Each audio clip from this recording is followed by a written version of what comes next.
susunod na programa ay rated PG. Ito ay nangangailangan ng patnubay at gabay ng magulang para sa mga batang manonood. Ang bawat sana sa lahat ng hiling sa hirap. Naisahan na naman ni Giselle si Morgana matapos niya nga itong matagumpay na mapakidnap at maidala sa isang farm. Kaya naman aligaga sila Zoe nang malaman nila na nawawala nga itong si Morgana. Wala naman siyang ibang masisi kundi sina Annalyn na naman at Lynette, kaya naman sinugod niya na naman ang mag-ina. Pinagbintangan niya nga ang mga ito na dinukot daw ang tita niya. Naiginiit naman nila Annalyn dahil totoo naman na wala silang kinalaman sa pagkawala ni Morgana. Ngunit hindi kumbinsido si Zoe, kaya nakipagbangayan pa nga siya at nakidamay pa itong si Chantal na isa ring palengkera.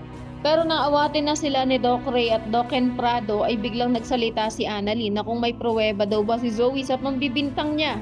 Natigilan naman ang maglolang palengkera dahil tama ang batang doktora na wala silang matibay na ebidensya sa mga pambibintang nila, kaya naman sa pagkapahiya ay nag-walk out na lang ang dalawa. Sinabi nga ni Chantal sa apo niya na base daw sa obserbasyon niya ay hindi talaga alam nila Annalyn kung nasaan si Morgana.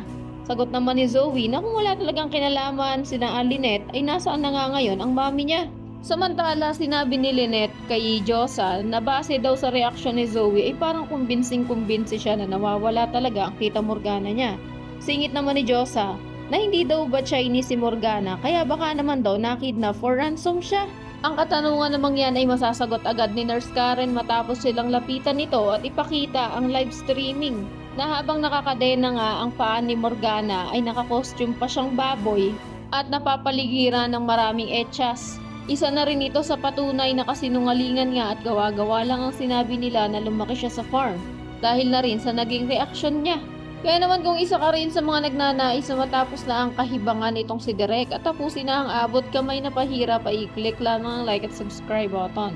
Maaari ka rin mag-iwan ng komento sa ibaba para sa iyong mga salubin at suwestyon. Maraming salamat sa iyong panonood.